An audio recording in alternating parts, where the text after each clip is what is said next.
The subject matter today, or thesis, is how to stop Nigerian state flooding in worst decades.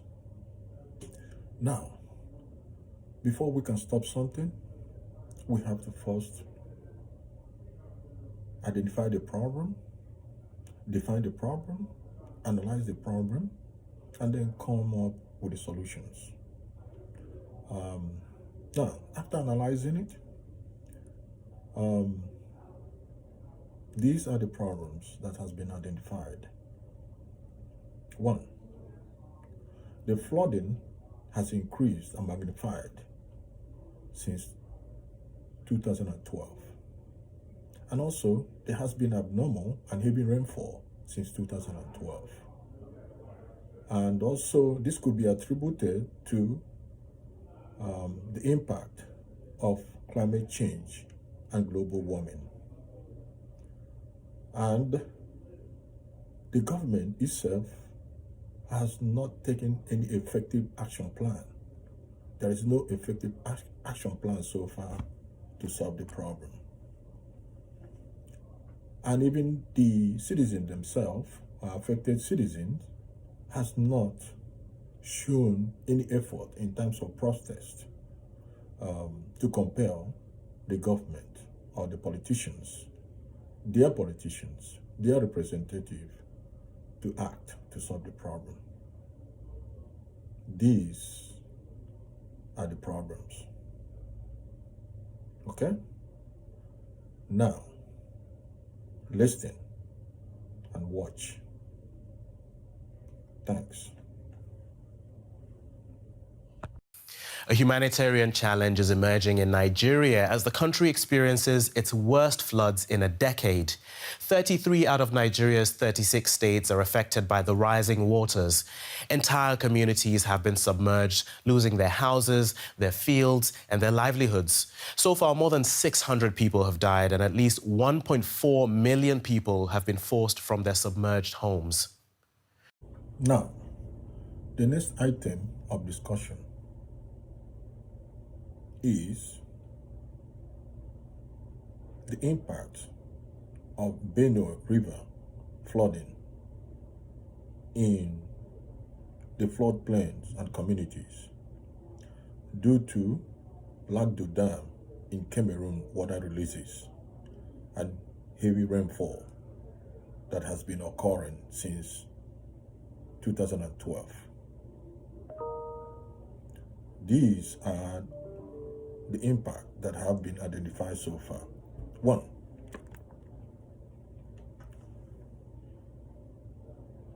The flooded area within the Blue Plain has increased. The farmlands has flooded and crops destroyed. Many vehicles have been flooded and damaged. Many houses have been flooded and destroyed. Many citizens killed or rendered homeless. Travelers stranded and delayed. Pets and animals stranded and killed. Billions of naira lost. And yet, no action has been taken to solve this problem by the government. And no affected citizens, has continued to protest. Now, listen and watch. Thanks. The Lagdo Dam in neighboring Cameroon opens its gates every year, releasing excess water that flows into Nigeria. But Nigeria has failed to build a dam to manage the overflow. The Nigerian government says that though they received early warning signs of the flood, they never foresaw this level of destruction. And southeastern Nigeria is at risk of flooding until the end of the rainy season in November. Now, let's discuss the impact of flooding within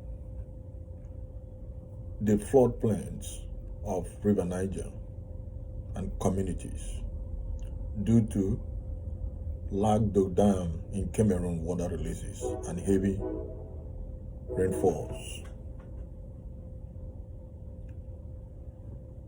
The impacts of flooding in Niger River appears to be similar to the impacts within Benue River, with the exception of the following. Now,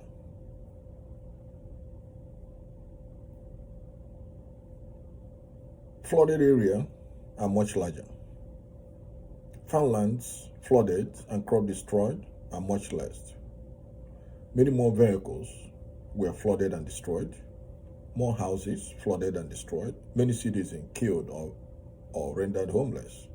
Travelers, many more travelers were stranded and delayed. More pets were stranded and killed. Trillions of naira were lost. The reason are this area within the Niger River floodplains are more developed. They are much larger. They are more densified in terms of population. And the buildings are much more, or many more buildings. And that is the reason. Now, let's listen and watch. Thank you. The country experiences seasonal flooding along these two main rivers every year, but on a far smaller scale. It's a different story this time.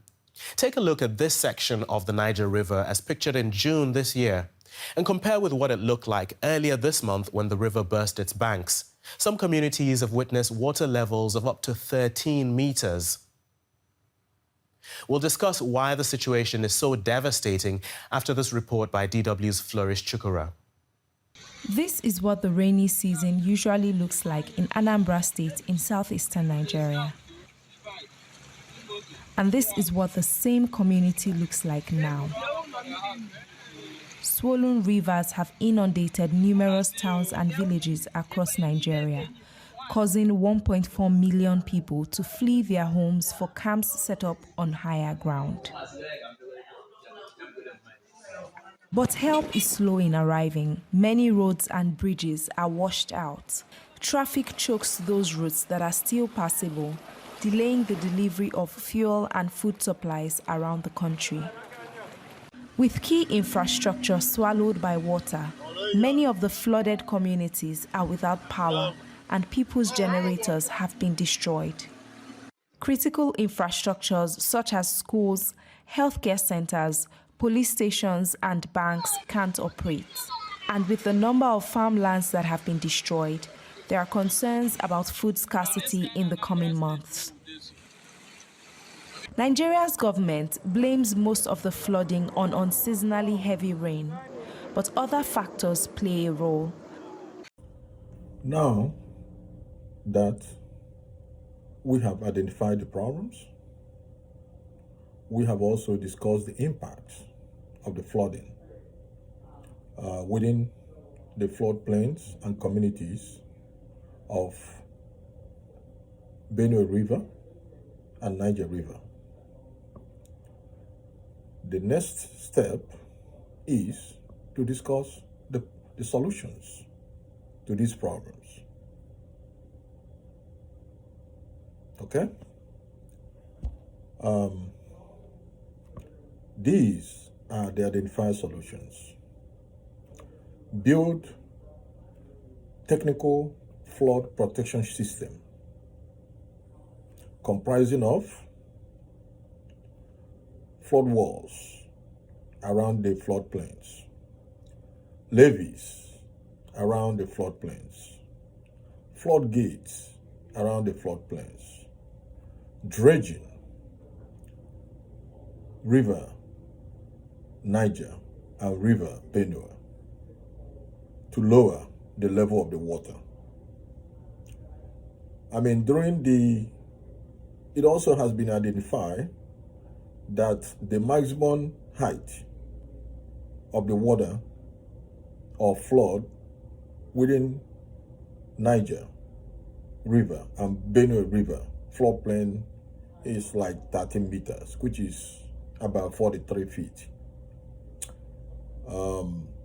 combining the construction of flood walls, levees, floodgates should be very easy to solve this problem.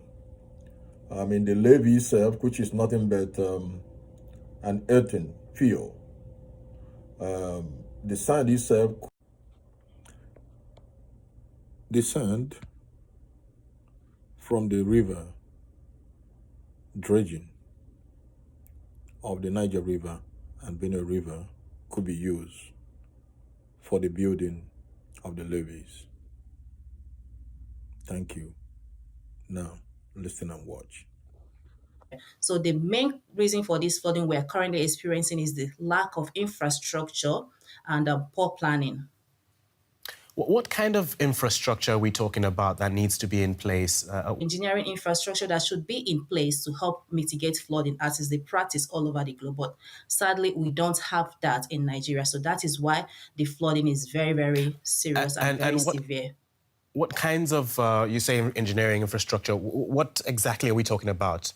Can you give us examples? Yeah, so there are various forms of engineering infrastructure that could help mitigate flooding. So you could have reservoirs, you could have dams, and actually in this flooding we're experiencing, there are reports that there is a dam Nigeria is supposed to build since for many decades now that we don't still have in place. So there are so many engineering experts engineering designs that we can put in place to help control flooding. For example, in the Netherlands, so the Netherlands is very prone to flooding, so they have a lot of structures in place to control flooding. But sadly, we don't even have anything. So I'm not saying we should have the type of infrastructure Netherlands have, because the dynamics are also different, but we have nothing to actually help us affect the question of the effects of flooding.